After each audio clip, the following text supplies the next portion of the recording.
A gold miner stumbled upon a dying woman and her newborn child, buried beneath the snow. He saved them both. And the secret she carried, hidden in blood and silence, would change everything. Colorado Territory, December 1874. The snow had fallen without pause for 5 relentless days. Wind shrieked across the jagged ridges of the San Juan Mountains, crying like wolves in mourning. Everything had vanished beneath the white. Trees, rocks, trails, even time itself. Death in these high places didn't strike with fury. It crept in on silence, slow and still. Caleb Morgan pushed through snow up to his thighs, following a narrow ridge above Dead Man's Hollow. A gold miner by trade, a loner by loss. He hadn't sought company since the storm that stole his wife 3 winters ago. Since then, he had stopped trying to understand the ways of either God or men.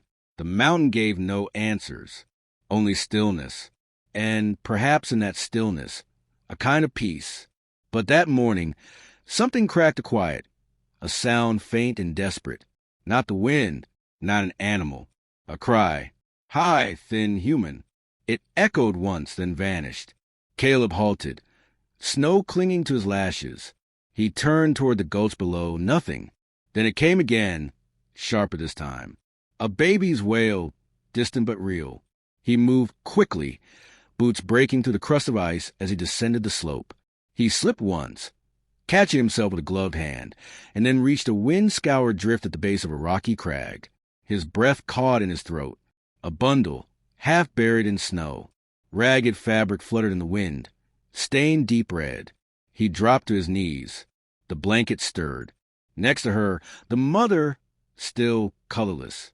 Her lips were blue, skin pale as death, blood frozen beneath her, bonding her to the snow. Her arms curled around the child in a final, desperate embrace. 1 breath every 10 seconds. Maybe less. Caleb didn't hesitate. He shrugged off his heavy coat and wrapped it around both mother and infant, the baby's cries now dwindling to whimpers. He pulled him close against his chest, fingers already reaching for flint. From his belt pouch he struck sparks into the dry moss and pine needles he always carried. The tinder caught, sputtered, then flamed. He shielded the fire with his body, feeding it carefully, twigs, then branches, then thicker sticks. When the flames held, he turned to the woman. Snow caked her brow. He brushed it away gently. He said nothing, just looked. His eyes narrowed, jaw set. He pressed her hands against her chest, as if trying to push warmth into her frozen bones. He took off one glove and placed his bare hand on her cheek. Ice cold, too cold. He moved her fingers, rigid, white, rubbing them slowly, firmly. Her skin did not respond, but he kept going, to the child next. A girl, judging by the swaddle, her face red-blotched, mouth searching for what it couldn't find. Caleb poured a small measure of warm water into a tin cup from his canteen and touched it to her lips. She licked weakly. A sign. A good one. He shifted closer, letting his body heat seep through the layers. Around them, the wind quieted for a moment. The fire crackled. Still no words. Still no movement from the woman. But Caleb stayed, working without pause, rubbing her limbs, checking the baby's breath, stoking the flames again and again. The sky turned pale gray. Not dawn, but the promise of it. The kind of light that tells a man he's made it through one more night. A twitch in the woman's fingers. A shiver. Her eyelids fluttered open, barely. Brown eyes, dark and wide, filled with fear and confusion. Her lips moved, but no sound came out. Caleb leaned in. "You're safe," he said quietly. His first words all night. His voice low and rough, like bark torn from pine. "The baby's alive." A single tear slid down her temple, freezing before it could fall. Caleb didn't ask her name, didn't ask what happened, just reached for more wood, fed the fire, pulled his coat tighter around them all. Far below the ridge, a river whispered beneath the ice, unseen but constant. And in that forgotten hollow, a man who had buried love long ago found something else stirring in his chest. A spark he did not yet dare name. But in his eyes there was no fear, only a silent, fierce promise. You will not die today. As morning crept over the peaks, Caleb Morgan sat cross-legged by the fire, the coat he'd given them wrapped around the woman and her child, both now blanketed in warmth and silence. She stirred, barely, a twitch of her brow. Her fingers closed around the infant's blanket. Her eyes opened slowly, glassy and unfocused. "You're safe?" Caleb said again, softer this time. "It's morning." Her lips parted. She blinked twice, gaze finally settling on him. Fear remained, but no panic. She looked down at the baby, touched her cheek. "She's okay," Caleb added. Cried loud enough to shake the whole mountain. The woman opened her mouth. Her voice came rough, splintered like dry wood. "Evelyn." A whisper, almost lost in the wind. Caleb nodded. He didn't ask more. No surname. No past. Not yet. He turned to the baby. Her skin had taken on color, her tiny fingers curling gently against the wool. Caleb poured more warm water into the tin cup, stirred in a little goat's milk in the flask he always carried, then scooped some up with a wooden spoon. He brought it to the girl's lips. She latched, weak but willing. Evelyn watched, tears slipping quietly down her cheeks, not from pain, but from the weight of it all. The wonder, the impossible truth. Caleb said nothing, focused on feeding the child. Then gently, he placed her back in a warm nest of blankets near the fire. Evelyn shifted, winced. Caleb noticed how she held her side, tight, cautious. Without a word, he reached into his satchel and pulled out a cloth bundle. Crushed leaves, sweet root dried sage, a flask of boiled water. "I need to clean the wound," he said gently. "It might sting." She nodded, her face tensed. Caleb worked with quiet care, applying the herbal wash, stopping each time she gasped. She flinched once, then turned her face away, shame coloring her cheeks. "I'm not here to judge," Caleb said, eyes never leaving the fire. "Just trying to keep you alive." When he was done tending her wounds, Caleb covered her again, checking the baby's blanket to be sure she was warm. He eased back onto his heels, settling near the fire. For a while, they didn't speak. Only the wind filled the silence, rattling through the trees and skimming over the snow. Eventually, Evelyn's voice broke the quiet. "You live up here?" Caleb nodded. "Cabin near the tree line. Gold's what brought me here. Been on my own 3 winters now." She studied him with wary eyes, as if trying to read more than his words. "Why'd you help me?" He didn't respond at first. When he did, his voice was low, almost lost beneath the wind. "Because someone once helped me, and I wasn't half as helpless as you." She waited. Gently, Caleb added, "My wife, Anna, got caught in a storm up near Canyon Ridge. I went looking, but I was too late. Outside, something rattled, a sharp metallic clink." Caleb turned toward the sound. A wind chime he'd hung long ago, just scraps of tin and deer bone, meant to scare off foxes. But the noise made Evelyn jerk. Her eyes widened. Her body went stiff as stone. "It's nothing," Caleb said quickly. "Just the wind." But she didn't relax. Her arms tightened around the baby, her knuckles white. She nodded too fast. Her lips trembled, as if to ease the tension, or maybe to test it. Caleb spoke quietly. "God must have had a hand in this, sending me your way." The word, God, landed like a slap. Evelyn flinched. Her breath caught, sharp and shallow. She didn't respond, didn't blink, just stared into the fire, wide-eyed, as though it might leap from the stones and devour her. Caleb watched her for a long moment, reading the weight in her silence. He didn't press her, but something inside him shifted. Whatever she was running from, it wasn't just the cold. By the second day, Evelyn could stand, take a few shaky steps with his help, but her strength was as thin as smoke. Caleb knew the truth. They wouldn't survive another night out here. The firewood was nearly gone, the last of his dried meat already stretched thin. The baby needed a real roof. Evelyn needed warmth that didn't come from a tarp and prayers. He wrapped Evelyn in his wool cloak, tying it tight with rope across his chest to secure her against his back.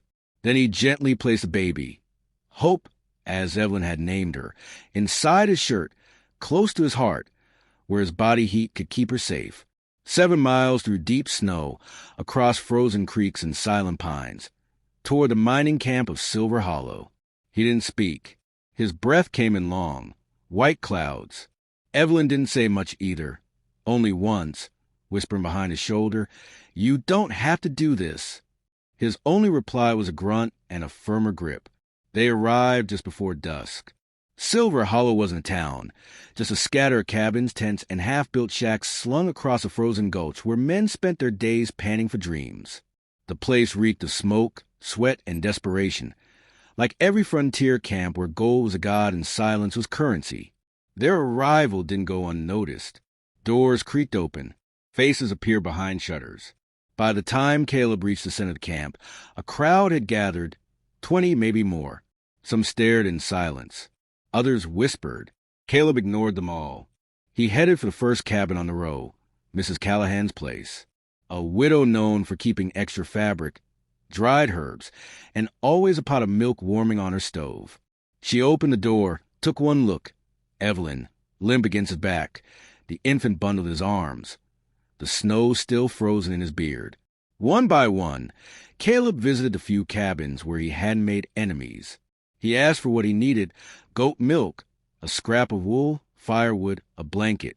No explanations, just quiet, direct requests.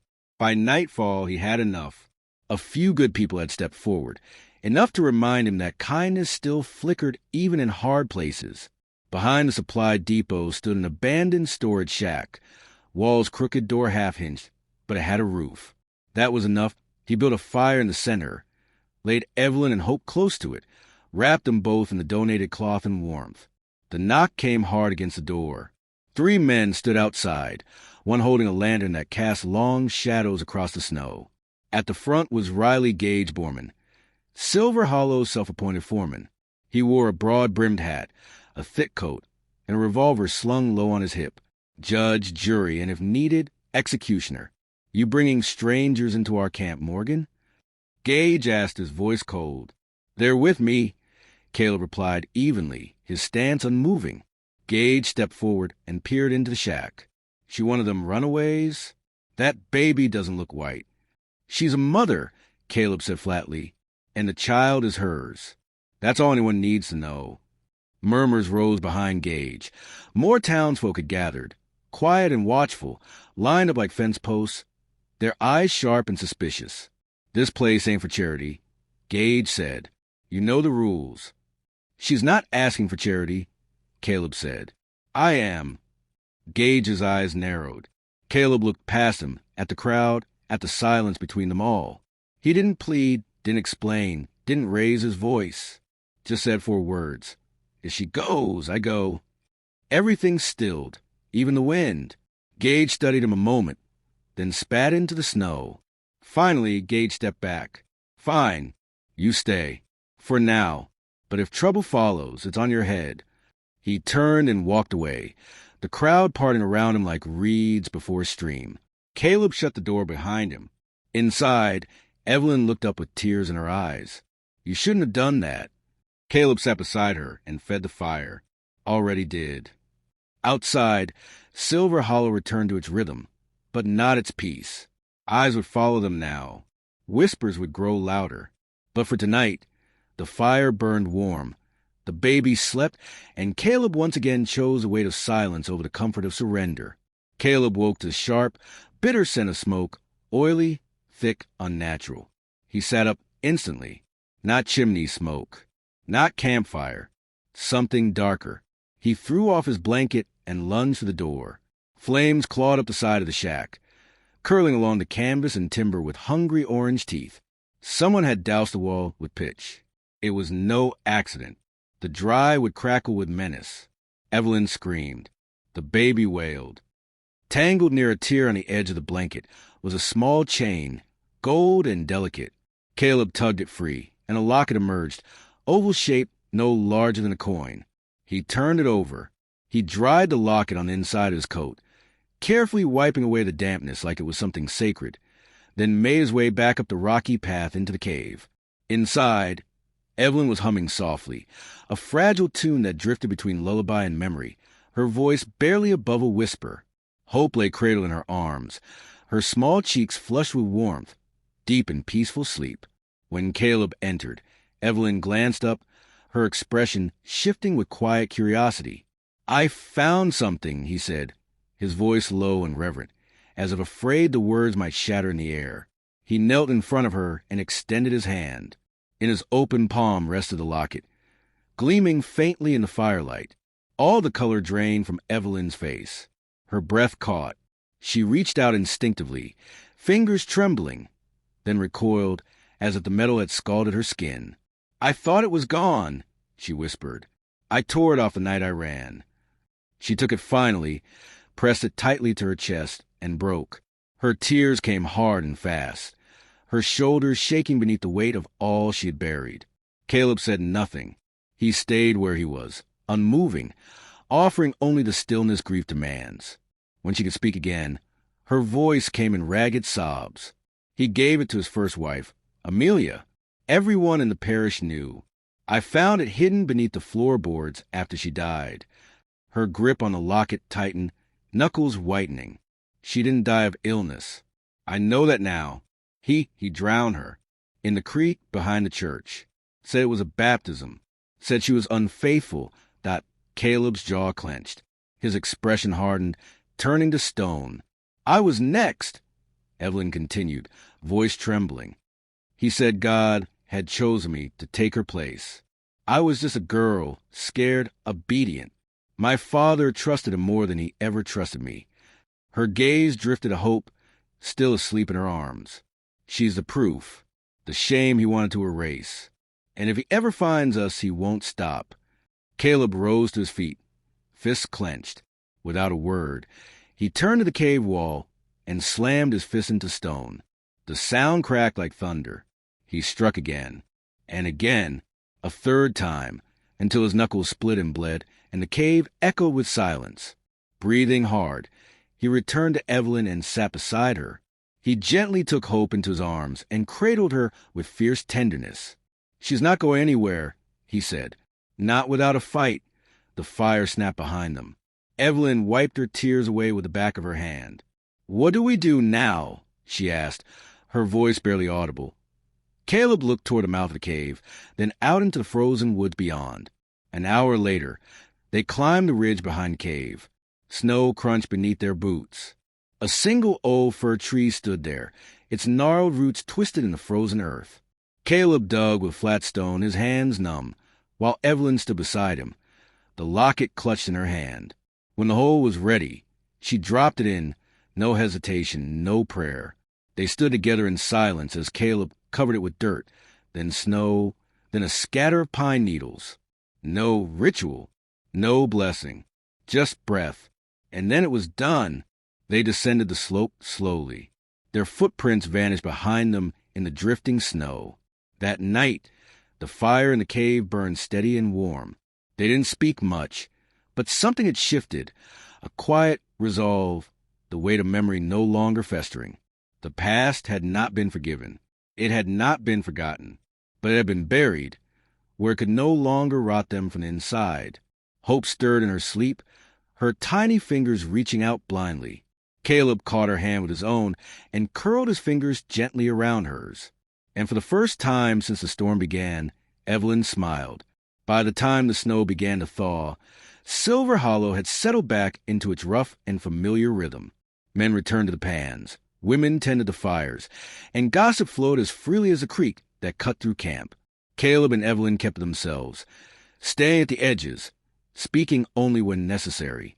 The old shack had been rebuilt, sturdier now, made from logs Caleb had cut with his own hands.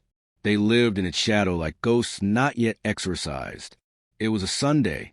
Bells from the old mining office rang out for supper when he arrived, a lone rider on a tall horse. He wore a long black coat, high stiff collar, and boots polished to a shine. His hair was neatly combed, his face pale, angular, and sharp, behind a pair of gold-rimmed spectacles.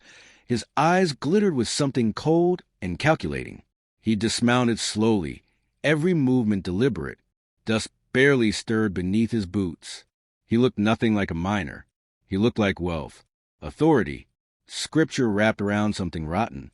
"I am Reverend Abram W. Mallister," he announced, his voice cutting across the murmurs of camp like a blade. "I seek my wife. She is unwell. She fled during a moment of confusion. I have come to bring her home, to restore her spirit and her health, under the eyes of the Lord." The photograph was old and grainy, but the woman's face was unmistakable. A ripple passed through the camp like wind through dry grass. Words passed between lips, some confused, others fearful. "Get her," Caleb shouted, pulling Evelyn up with one arm and scooping the bundled baby into the other. The roof groaned above them, and snowstorm winds blasted in as he kicked the door open. Fire roared behind them. No one came running. In Silver Hollow, not all fires were accidents, and not all cries for help were answered. He bolted toward the treeline, snow crunching beneath his boots, smoke trailing behind him like a black, twisted tail. Evelyn stumbled once, nearly collapsing. Caleb caught her without breaking stride, tightened his grip, and pressed forward. They plunged into the forest, deeper into the pines, where wind howled and frost bit at exposed skin. The baby whimpered, not loudly, too tired to panic. Evelyn's breath came in ragged sobs, her hair frozen to her cheeks. After nearly half a mile, they reached a cave, a narrow cleft in the rock wall near Devil's Knob. Caleb had used it once to ride out a blizzard. It wasn't much, but it was shelter.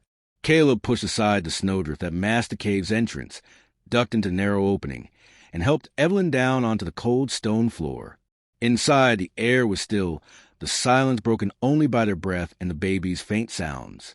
Without a word, he unwrapped Hope first, pressing his fingers gently to her tiny chest. Still breathing. Relief swept through him. Then he turned to Evelyn. She sat trembling, her eyes wide, hands clenched so tightly around her skirt that her knuckles had turned white. "You're safe now," he said quietly. "They won't find us here." She didn't respond. Her stare was locked somewhere far away. Caleb quickly set to building a fire. He pulled dry bark and resin from a pouch strapped beneath his coat, and within minutes a small flame danced between them, casting gold across the cave walls and their faces. Finally, Evelyn spoke. Her voice cracked on the first syllable. I was married." Caleb looked at her, but said nothing. "To a man of the cloth," she continued. "A preacher, Reverend Abram Mallister. Everyone loved him." She shook her head slowly, voice tightening. But he wasn't what he seemed. Her eyes caught the firelight, glistening with tears. "He took me when I was 16. Said God told him I was to be his bride. My father believed him, thought it was an honor." She paused, breath trembling in her chest. "The first wife," she disappeared. "They said it was illness. I never saw her grave." She turned to Caleb then, her eyes steady, unflinching. "He forced me. Often. Said I had to cleanse myself in pain. Said my body was his altar." Caleb's jaw tightened, his fists curling at his sides. But he didn't interrupt. The fire popped sharply between them, a log splitting open. "When I got pregnant, he locked me in a cabin behind the church. Told the townsfolk I'd gone to care for his sister in Arkansas." Her hands trembled. "He planned to take the child once it was born. Send me away." She looked down at the baby now dozing beside her. "But I ran. In the night. In the snow. With nothing but a blanket." Her voice dropped, full of awe and ache. "She's all I have left. I named her Hope, because she was born in the dark. But I still believe there's light. Somewhere." Caleb leaned back. The flickering shadows softened the worn lines of his face. "She's more than hope," he said gently. "She's proof that something good can survive," he murmured, "even the worst kind of winter." Neither of them spoke after that. Caleb stood, checked the cave entrance, then cut for branches and stacked them across the opening. From outside, the place would look like just another snowbank. Inside, it was dim, warm, and safe. He laid down pine boughs for bedding, gave Evelyn the last of his biscuits, and melted snow for water. Hope stirred once, then nestled back against her mother's chest. And there, at last, the three of them sat together, not as fugitives, not as outcasts, but as something almost human, almost whole. No torches came, no angry voices, just firelight and breath. Outside, the snow fell steady. But inside, they were no longer running. They were resting. And for now, that was enough. 3 days passed before the sun broke through the clouds. Snow still clung to the pine branches, but the air had softened, no longer biting through to the bone. That morning, Caleb fetched more wood, trapped a rabbit, and checked the ridge for tracks. Whoever had set the fire was gone, for now. While Evelyn nursed Hope inside the cave, Caleb knelt beside the narrow stream to wash what remained of their clothes. The icy water bit at his hands. He dipped the mantita, the old woven blanket that had swaddled Hope since that first night, and scrubbed it gently against the rocks. Something caught in the fabric. A sharp clink, metal against stone.